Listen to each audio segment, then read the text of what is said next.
Good afternoon, everyone. I hope that you can stick with me for this hour. I think we got some cold coffee out there. Might be a little corner, a little swallow left. It's a little bitter, but it'll get the job done.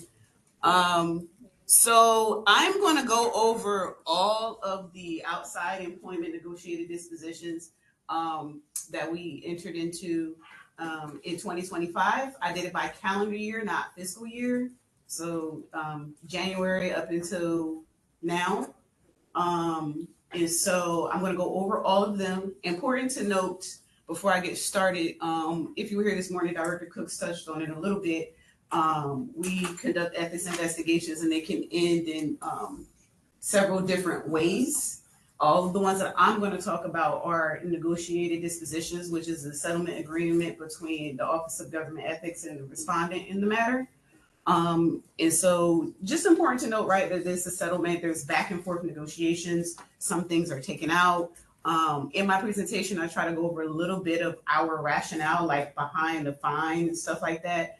And I'm happy to engage with you and kind of talk about process and policy and all those things. But just a reminder, I can't answer questions about the facts of the case. And so I'm not going to remember every single fact from every single case. I'm going to give you a summary, but you can go on our website and you can find all of the negotiated dispositions and take a look if you have a curiosity about a particular matter. So, all right, let's get started. All right, so first, and I don't know if you guys know this, if you've been here all morning, anybody notice a theme of what we've been talking about? No? Outside employment, there you go. It's the late afternoon. I'm gonna let you guys go, but I really hope that you're picking up what we're putting down. We're talking about outside employment today. Today has been a whole outside employment track, and we really want to talk about it ad nauseum. We really want to pound it into your heads. If you were here this morning, as Director Cook said, that is the #1 ethics violation in the district right now, outside employment stuff, and it did come from the pandemic, people being at home, they're sitting at home, they're like, I don't have my nosy colleague looking at my laptop. I'm going to go and get another job. I'm going to work on both. And people just kind of kept going with it, I guess. And so we're doing everything that we can. We're trying to do training. We're trying to engage with agencies and work with agencies. We're trying to identify systemic issues, whatever we can do to kind of ring the alarm about this really serious outside employment issue that we're having in the district right now. So all day today, outside employment stuff, there's one more course after this, and that's going to be the hypotheticals.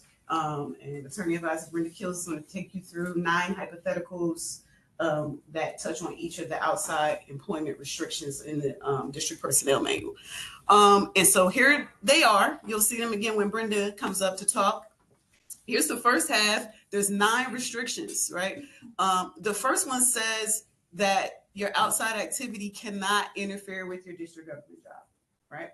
And that is pretty broad, right? It's going to be based on the circumstances. If something is brought to us, it's an investigation. We have to look into it. And we got to figure out, is it interfering with you doing your job?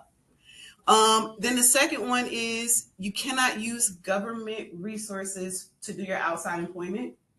Your district government tour of duty is a government resource. The time that you are paid to work for the district, you should only be working for the district. That is, we have an investment. The district government has an investment in you doing your district government duties during that time. And so that's all you should be doing during that time. Number 3, you can't ask your colleagues to help you. Now, I know you're like, who's going to be doing their outside employment and asking their colleagues? We see these cases. This happens all the time. The last one I can remember, I don't do a lot of investigations anymore. There was a guy doing taxes, and he asked a buddy at work, I got to process all these tax returns. You want to help me out? And it's like, sir, you guys are sitting in the office processing. And after you have solicited your colleagues to get their business, then you're in the office doing the tax returns, and then you ask your buddy across the cube to do the tax returns with you. So we do see these kinds of things. Number 4, would your financial interests be impacted by this outside activity? If there's any overlap, you're probably going to want to stay away from the outside activity. Other than you doing the outside activity and making the check, right? Like, does it overlap with your district government employment? Number 5, would the outside activity allow you to capitalize on your district government position, to use your district government position in furtherance of this outside activity that you're doing? And here's the second half. Number 6, are you using confidential district government information in pursuit of the outside activity? Number 7, is it impacting your physical and mental ability to do your job? I am somebody, I think Ed Farley, who did the auditor's presentation, he said he's an audit nerd and I'm an ethics nerd. And so number 7 is my favorite outside employment restriction. I do have one, and I have a favorite ethical principle and all of those things. But this is my favorite, physical and mental, because it's straightforward, right? Like if I'm too tired because I decided I wanted to do outside activity to be in a security guard, and I'm just so tired because I have to stay up doing graveyard shifts that when I come in to do my district government work, I can't do it. Then I can't be a security guard anymore, right? And then number 8, this is not my favorite, but it is the one that I enjoyed investigating the most when I was doing investigation. That's the representation rule. And that says that you are prohibited from representing any third party before the district in a matter concerning the district. All right. So because I'm an attorney, I would do an attorney. I'm interim general counsel. I just was sold a week or so ago, so I'm still reeling. But big responsibility, right? I'm interim general counsel for Vega. I am prohibited from representing any body, any entity before a matter having to do with the district. Somebody's coming before, I don't know, I'm trying to think of the agency, somebody that does, I don't know, appeals or something like that, and I'm representing that person in some sort of appeal. I'm prohibited. I can't do it. Any other matters have to do with the district. Because I am a district government employee, my interests should be aligned with the district, not against it. And that goes for any agency, right? It's not, I can't represent anybody before Vega. I can't represent any outside entity before any district government agency. And the only exception that we make on that rule is for board and commission members, because sometimes they're not paid. And if they are, it's like a stipend, it's not their full-time job. We make an exception, and they're only prohibited from representing outside entities before their own board and the underlying agency associated with that board. But they could represent outside entities before other district government agencies. All right, and then number 9, is my outside activity illegal? If it's illegal, you can't do it. And whenever I bring this up, people are like, that's cool, because I'm a law-abiding citizen, and I just always want to make sure I bring it to your attention that marijuana is illegal on the federal level. That means that district government employees' involvement in marijuana businesses and sales is prohibited under the ethics rules. Okay? All right. I know y'all don't, everybody gets mad when I say that. I'm sorry. And that's it. And those are the 9. And then the last one here, this is a little like quick guide. It's available on our website. You can download it. Contact us, right? If any of this sounds, if it's red flagging for you, contact us, reach out to us, and we can have a conversation about it. All right. So here are the cases. We actually had 10, and I mentioned this before I got started, that there were 2 new ones that happened between the time that I drafted this one, and I just did not have the will to add them to this presentation. But I'm going to try to go directly onto our website and kind of talk about them a little bit. But these are the 8 cases that we had in 2025 that involve outside employment. You will see that they did involve some other charges. I did put the other charges, but outside employment is usually the lead. That's usually what the person is being reported to us for. We might find that other things happened, other rules were violated, but these are the outside employment cases. And when I get a chance, either I or somebody else in the office will send you a confirmation that you attended all of these. If you wrote your email legibly, pray God, I don't know. We'll see. You'll receive a confirmation, and you'll also receive a copy of all the presentations. And so I've linked to each of the negotiated dispositions in this presentation. So when you get that, you can click on the link, or you can just go directly to our website, explore. All right, so this first one, A. Barnes, and you'll notice that for all of these, everything but the first initial and the first name is redacted.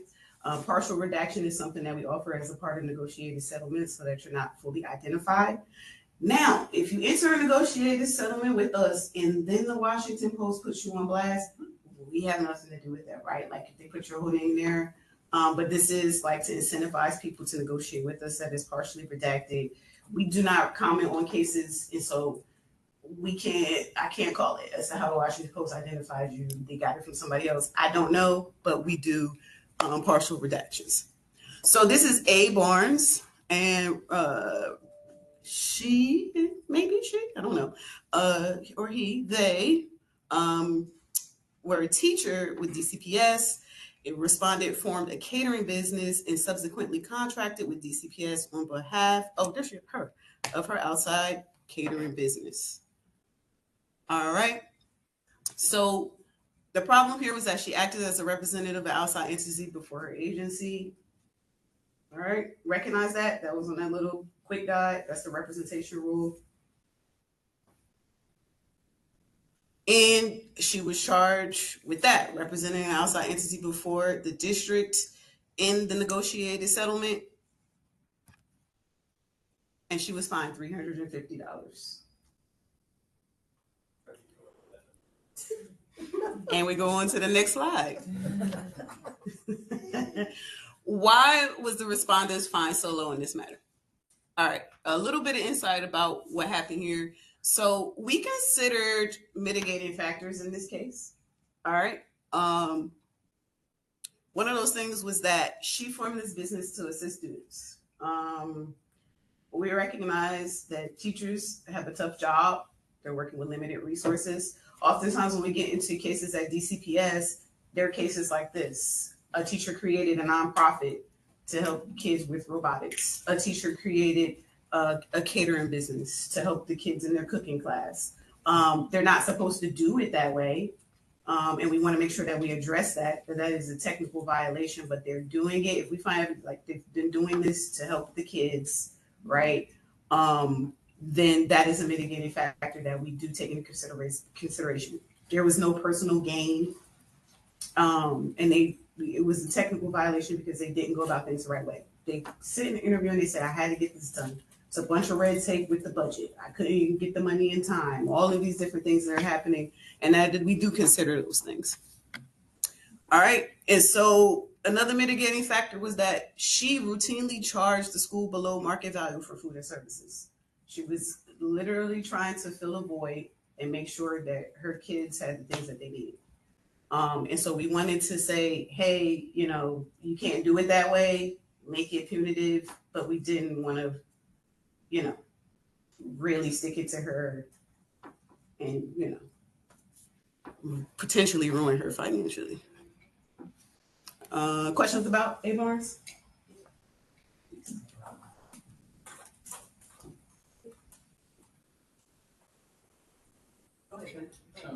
I was just wondering whether you turned this over to the OIG for DCPS.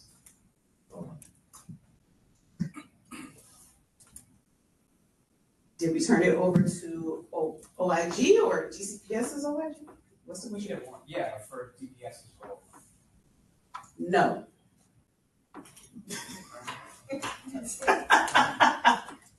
No, we didn't. And there's a reason for that. But no, we didn't. Yeah.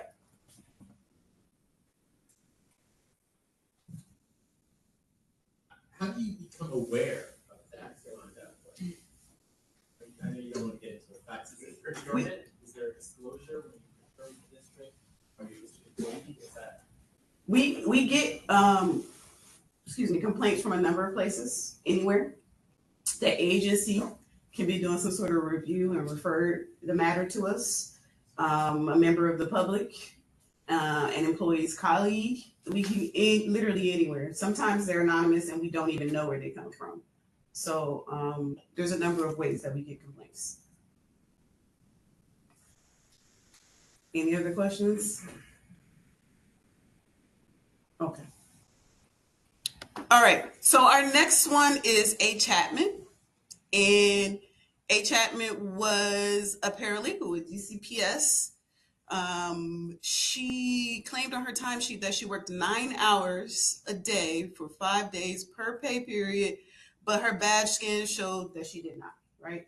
And there's some other stuff that goes into it. Of course, she was supposed to be physically present in the office and all of that stuff. That's as a part of the investigation. And if you want to do is take a look at this, there's a few more facts in the negotiated disposition. And so she wasn't working her full tour of duty, but she submitted timesheets and was paid as if she was, right? And so what I did mention before is that your district government tour of duty is district government property. So you should only be working on behalf of the district during that time.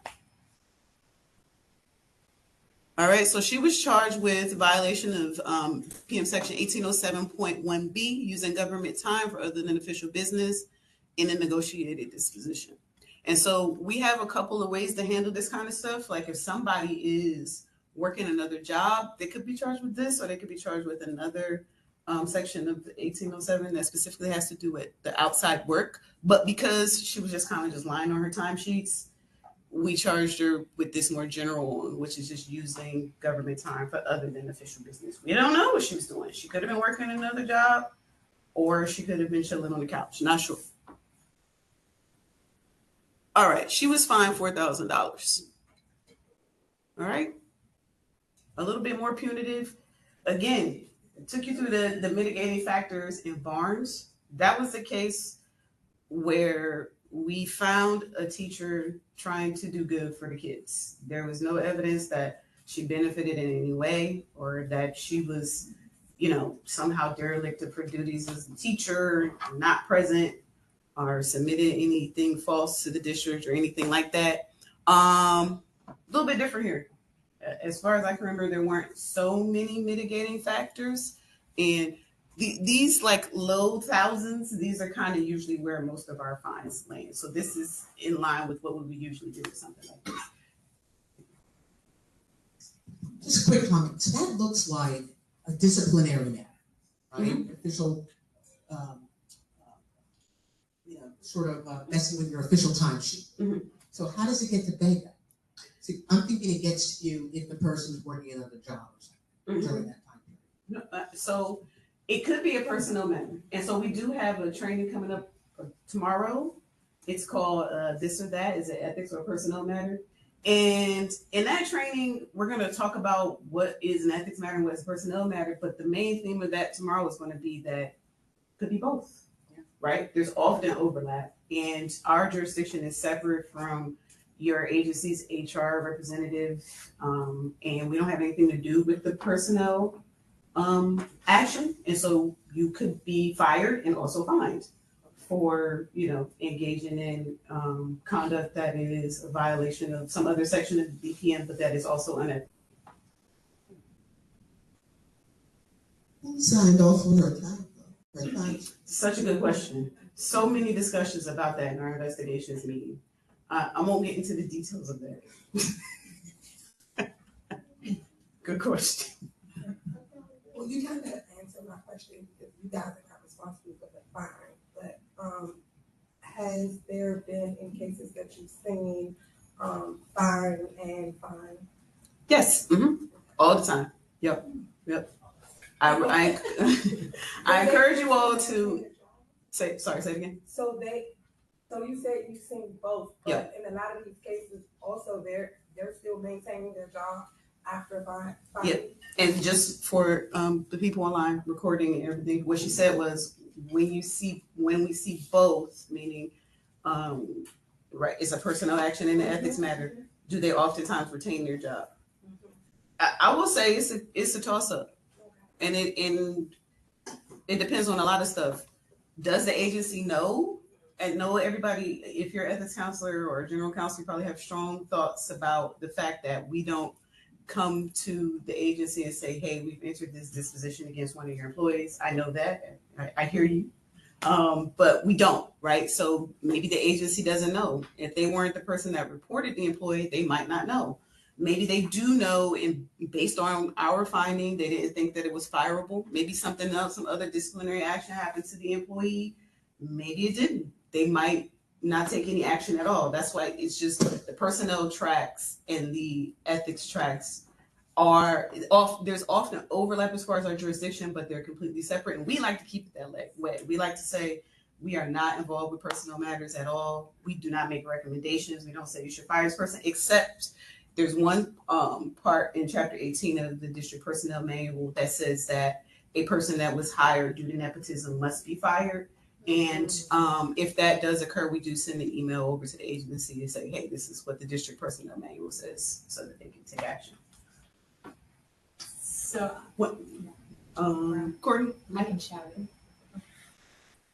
want to make sure you get picked up on the recording. Yeah. So in a case like this though, would you take action against the employee if the agency was saying, no, we were entirely comfortable with this person's schedule and they did do the work that we asked them to do? I mean, like if that was the agency's position, would you still be going back and saying, we have a concern about a discrepancy here? Yep. Mm-hmm. Okay. Yes, we would. We sure would. Because if your agency tells you to jump off a bridge, or you to jump off a bridge, right? Ethics violation is an ethics violation. If the agency was saying we want you to do this or we encourage you to be unethical, that could be a mitigating factor, right? Like I was following a directive, but that would not. We wouldn't completely back away from the investigation.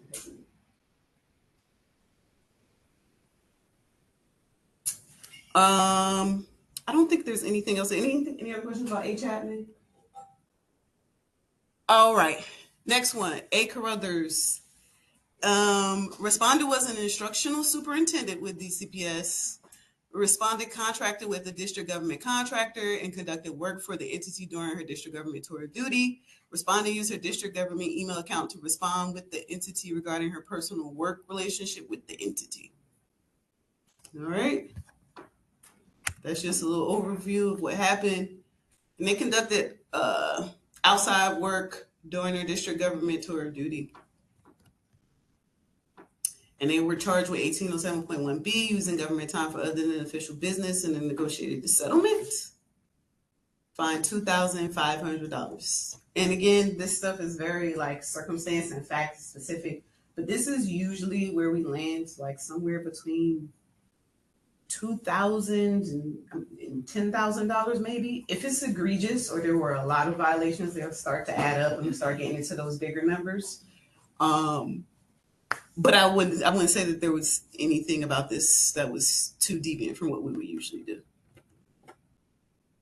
All right, next is V. Duckett, and I feel like I should kind of address this because people. Can I address this? Okay. The reason you see so many DCPS respondents is because this was the result of house cleaning by the agency, basically.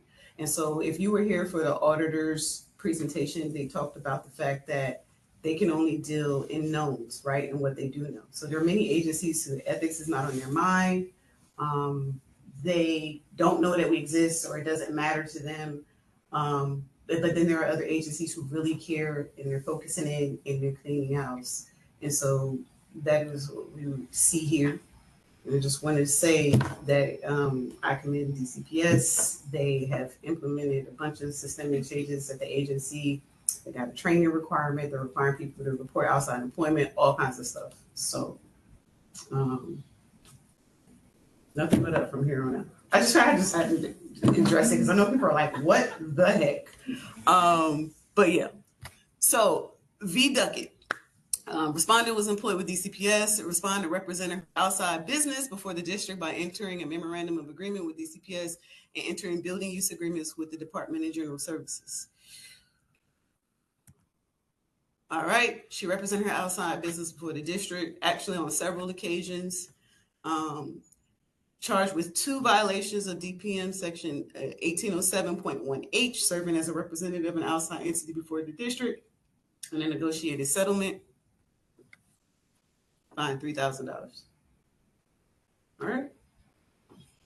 Question? Got 2 questions. 1 second. Oh, go ahead. If that person had a partner Mhm. and the partner represented the business, Mhm. would this be a case? That's an extremely good question. That mic is spotty, but in case you didn't hear her, she said if the district government employee had a partner and that partner represented the business, would this be a case? And the answer is no, right? As long as the partner also doesn't work for the district government. And so that's actually if the people would come to us and talk to us, we have solutions. So, when you go back to your agency, really encourage people to talk to us. We're not here to tell people that they can't do outside work. We just want you to do it the right way. And so if you have a company, oftentimes what we'll tell people, oftentimes what people end up saying is like, oh, I'm only a one-man shop. And we say, we don't care. You can hire an attorney or some sort of representative. You are not allowed to directly represent any third-party entity, including your outside business before the district. I just wanted to add that. So sorry, 1 second. She was shared her hand. Yeah, so that was partly my question too. So two things. One, just going back to the partner thing. So let's say it's a relative, right? So let's say you are a one-person shop, but you have a relative who goes to represent. Would that still apply? And then my other question, so the building use agreement, that kind of flags for me. That sounds very much like someone has a nonprofit. They want to do like a weekend program at the school. You have to enter a building use agreement. So I think the answer is still yes, but does it make, kind of going back to like with the teacher who started the cooking program, Mm-hmm. does it make any difference if it's an actual for-profit versus a nonprofit?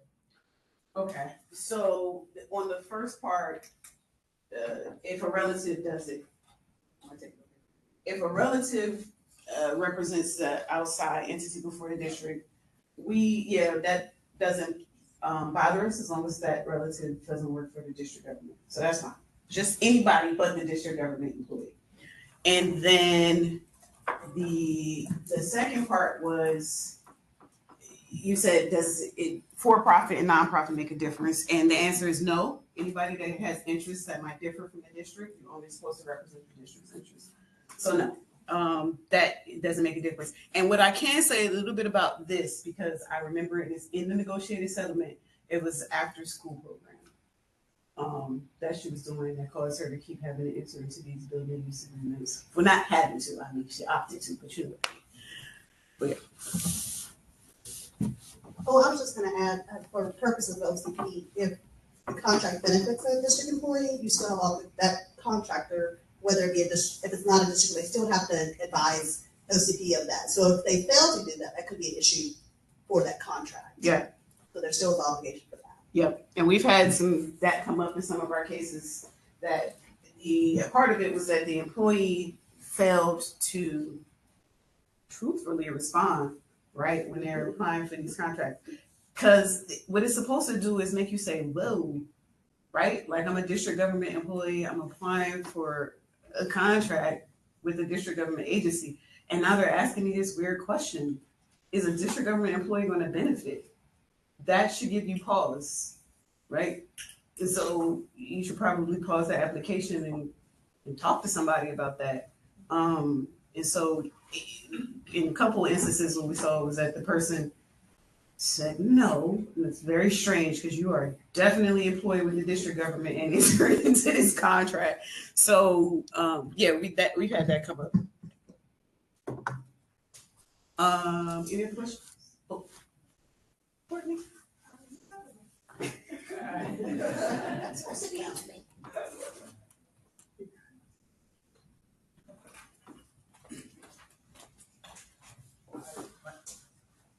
Just flip it up.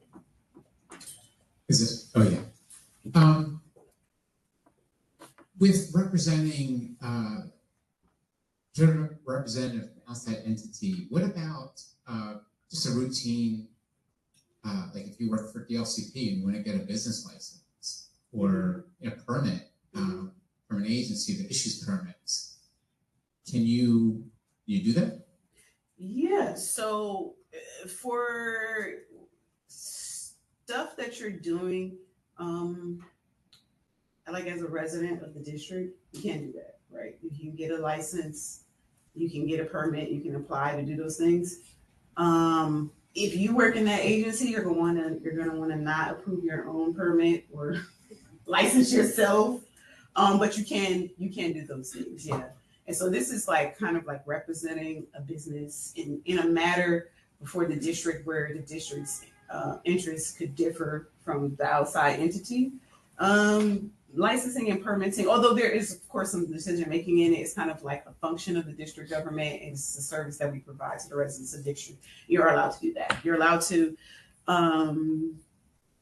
testify before council as a resident of the district because the trash on your block is, out of control, or rat remediation is not enough for you, or whatever. You are allowed to, you have the same rights as any other resident of the district. More questions? Okay, we got two. I saw right here and then back here.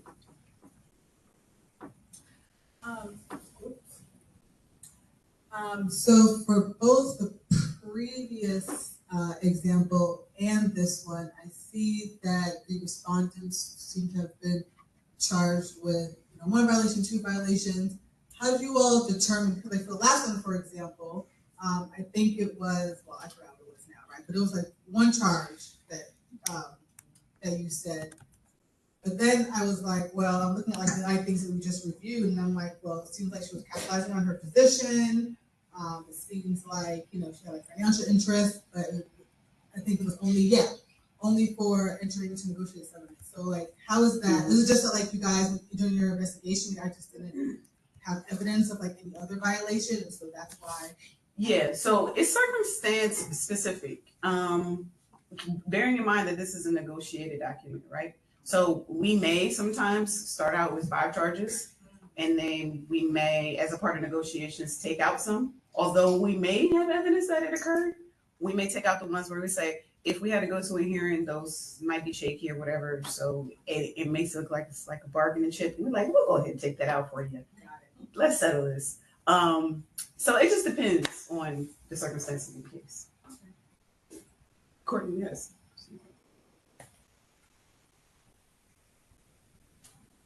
I just have a question, actually some clarity. When do you, as a district resident and also district government employee, when do you take off the hat of the district government and then assume the hat of the resident in terms of maybe starting a business? Is there any kind of clear line there, or is there any separation? Because you're a resident and you're also an employee of the District of Columbia. Mm-hmm. Are you allowed then to just not be use your district government employee status and as a resident create a business, Mm-hmm. even though you're a district government employee? I mean, it's such a thin line that. I think, thank you for the question. In case you didn't hear the question, she said, what is the line between being a district government resident starting a business and being a district government employee? And we are talking about the line right now. District government employees are free to start business. You can start a business. You just have to do it in accordance with the code of conduct, right? When you start seeing overlap between your outside business and your district government work, you should be alarmed. You should contact us immediately. So that's the line. It's that overlap. If you find you're going to engage in any of that conduct, those 9 prohibited kinds of activity have to do with outside employment activity, give us a call, send us an email so we can figure it out.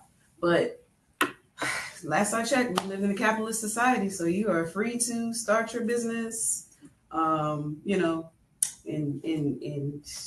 advocate on behalf of that business and work that business. You can't do it during your tour of duty. You can't capitalize on your district government employment to do it. You can't use district government resources.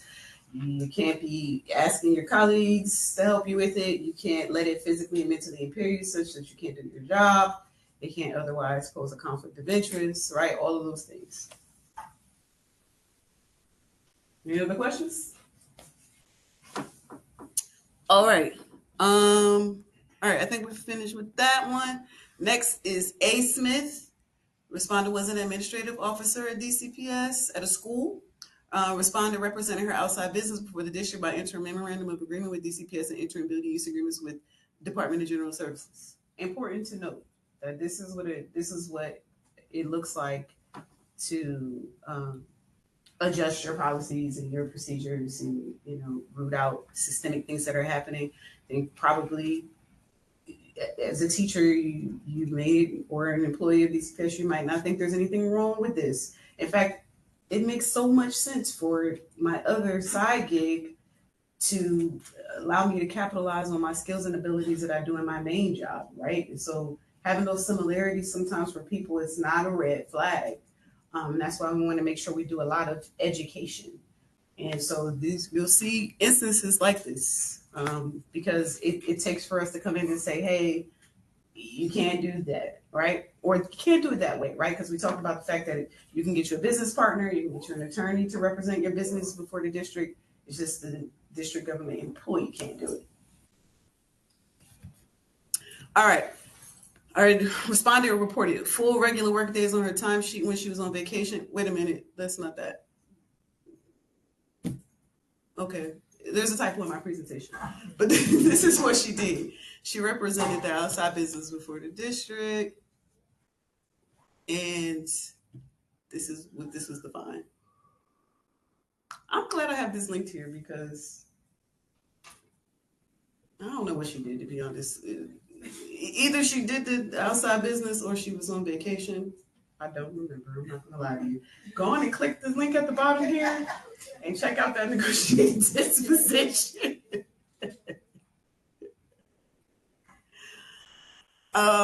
Okay, Elizada.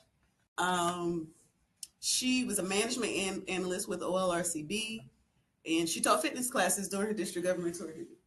And that one's very straightforward, right? She reported routine, telework, regular paid situational telework for periods when she was teaching fitness classes. She was charged with a violation of DPM section 1807.1A, engaging in outside employment reasonably likely to interfere with government work, and DPM section 1807.1B, using government time for other than official business. And she was fined $2,500. Yeah, this one was pretty straightforward. Even like gathering evidence and all of that stuff. Courtney,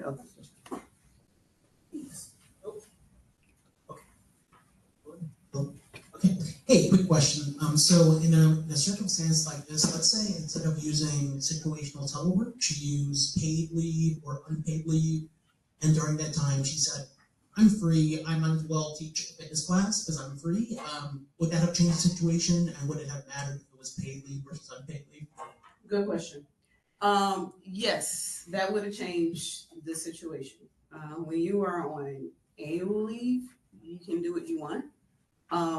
That's going to be about it, unless it's some sort of like comp time or administrative pay.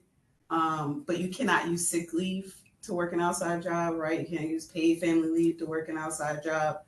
And so, but if your annual leave is the most clear-cut case, if you're on annual leave, you can do what you want. However, you cannot take so much annual leave to do this outside endeavor that it is now interfering with your work, right? Like you're like, oh, I have 3 weeks of vacation. Forget about all of these Q4 reports. I'm about to go and work this other job. I'm out of here, right? That would be problematic. But for the most part, yeah, if you're on some sort of properly acquired leave, you can do what you want. Sick leave, no. You should be sick when you're on sick leave, going to the doctor, all those things. You have to remember putting those codes in the timesheet. You're making representations to the district about what's going on with you. All right, T. Clements. She was a management specialist. I don't know why I'm saying she for she. Yeah. She was a correspondence management specialist with the DMV. She assembled jewelry for her outside business during her district government tour of duty. All right, she used her district government tour of duty to work on her outside business. She was charged with a violation of 1807.1B, using government time for other than official business in a negotiated settlement. She was fined $500. From what I can remember of this case, it was like two main instances of this happening, and she was told to not do it again, and she did it a second time, something like that. Based on the circumstances, we thought that this was appropriate. She was at work, and I'm just like, not sure what's not clicking for you, ma'am. You were told to put this stuff away. You're doing it again. So again, want to address the behavior and say you can't do this at work. Like, you're at your desk assembling jewelry. You go. You have an Etsy website. You sell jewelry. Maybe I seen the earrings from, when I saw you at work, and now they're on the Etsy site. Can't do that. But it wasn't a capital case. All right. Why was her fine so low? We confirmed that there was two main occurrences, and she was told not to do it, and she did it again. No real evidence that it was a really big interference with her job or that she wasn't effective in her job. Minimal estimated cost to the district. All right, next, A. Hannah. Respondent was an early childhood educator for DCPS. Respondent represented her outside business for the district by entering a memorandum of agreement with DCPS and entering building agreements with the Department of General Services.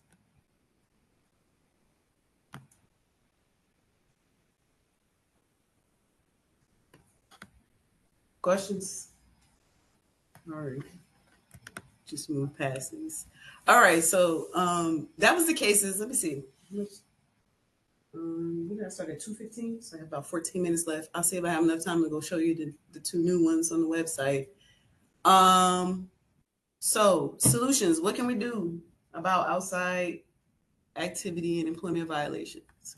We can identify weak spots.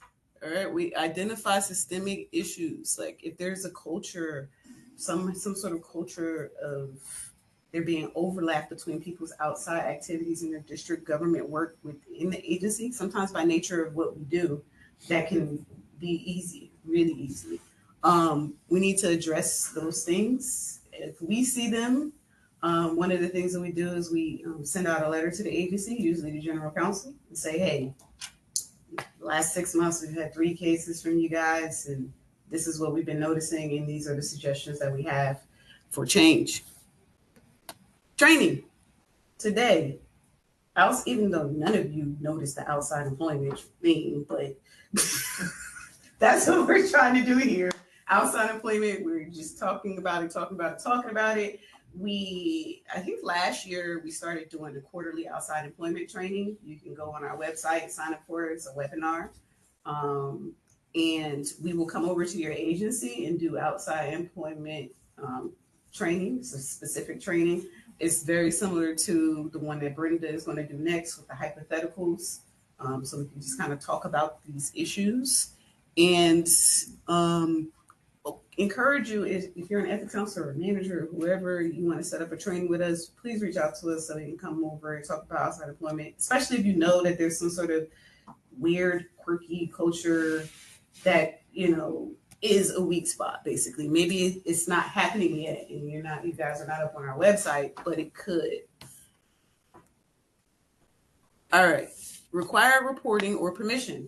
If you were at the auditor presentation, that's what they talked about. And their suggestion is that district-wide, people be required to get approval for their outside employment. We tend to agree with them. Right now, there is a partial required reporting with the financial disclosure statement. You do have to, talk about your outside employment and give a range of how much you make. In an ideal ethics world for us, you would have to seek approval and get much more specific about what it is that you want to do. And we do hope to one day see that be district-wide.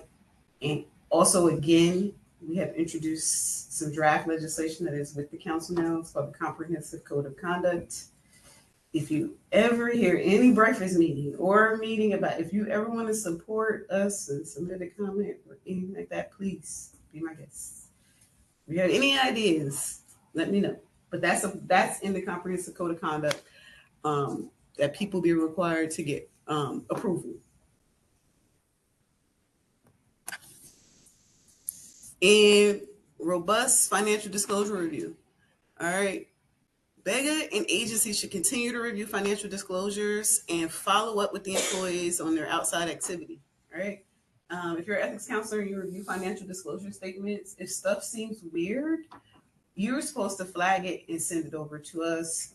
That doesn't preclude you from having a conversation with the person and asking them more questions about what's going on. Or if they've disclosed some sort of outside employer, looking it up. We have two publicly available websites where we can look up district government contracts. You can take a look at those things. You can Google the outside employer. Just encourage you to be curious about what the employees are doing. You can always report it to us, and if you flagged it for us and send it over to us in the financial disclosure review. Excuse me. And you want to follow up. Ask this question. We can say, we just ask this person some questions, or we opened up an investigation or whatever. We're not going to go into great detail, but you can at least know that something is being done with what you've red flagged for us. And we do review all of the red flags sent over to us by ethics counselors. Courtney, our auditor, who has been so graciously helping me with the mic, did you have anything you wanted to add about our audits or our process? And if anybody has questions for Courtney. Well, I just want to say thank you to all the ethics counselors who provide the flags to us. I review every single report and check into every single flag. So honestly, that process is still ongoing. But I just want to say that you are the first line of defense. And so we really appreciate all that you do as far as those items go. And I will also just follow up to reiterate what Asia is saying. All of this is really towards the good of the district. We're all stewards and public servants, so this isn't something that we're doing against you. It's just to safeguard what we already have going on. We want to make a good thing better in the district. So thank you to everyone. But yeah, I do review all those flags. So keep them coming. Thank you. Anybody have questions for Courtney? One last question. So when it comes to online businesses, I feel like that's the trickiest thing to nail down, whether or not it can put the tour of duty. And in some respect, you have to sort of just take their word for it, but you never really know if they're popping in there during the shift. So when it comes to the FDS stage, is it safer to just report all the online businesses for further investigation, or is that not helpful, essentially? If you feel that this is something that we should review, you can flag it for us. And so I will leave that up to you. I will tell you that we do have tools to determine whether or not things are happening during a person's tour of duty. It also might be that it's not happening during their tour of duty, but it's a conflict somehow, or they're violating another outside employment restriction. And so if you think you should flag it, you should do that. We always encourage people to over-disclose, over-report, over-flag, and we will take the information and figure it out. Also, with financial disclosure, we really think it's a really good tool, because when we open up an investigation from a red flag or an audit or something like that in financial disclosure, it feels more like an administrative function to us, because it's more exploratory rather than, we want to investigate and get this person. We want to ask more questions. We want to know what's going on. And then once we know everything we need to know, we feel that there's a conflict or they shouldn't be doing this outside activity, we could potentially say, hey, you have an option to quit this job. You have an option to divest from this stock, this part of your stock portfolio. But if you don't, then this is continued unethical conduct or whatever. And so it's more of an opportunity to have a conversation and figure out solutions. And so you don't have to feel bad red flagging somebody financial disclosure. We are not the police. We're not going to arrest them. And I hope it seems like it, but we try to be very deliberate and even-handed, when we're reviewing these things. So report it to us if you think that we should look at it. Courtney, I think it was the hand over here.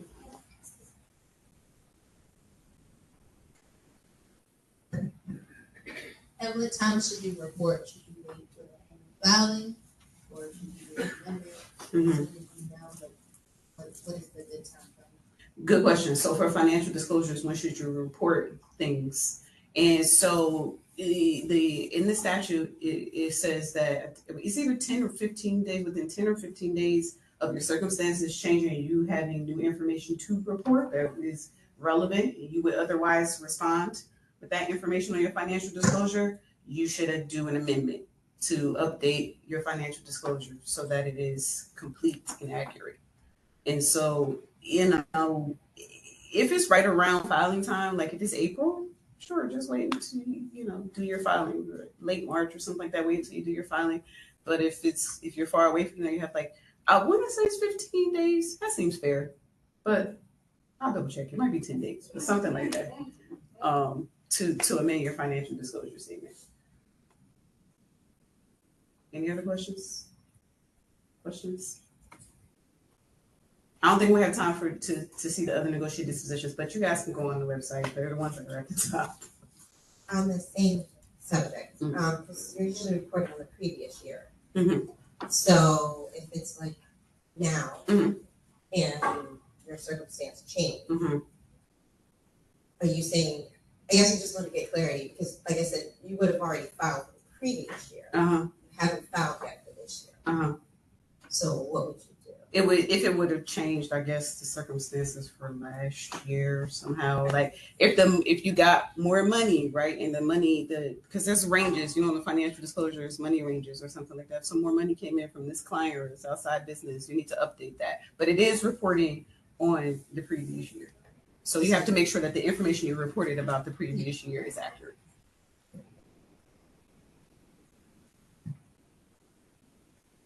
Any more questions?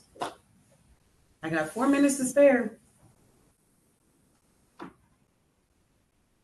No?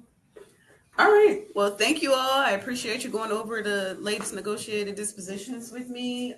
Again, the negotiated dispositions, they are public documents. They're on our website. You can check out our website. If you subscribe to our newsletter, we usually link to negotiated dispositions that have happened in between each newsletter.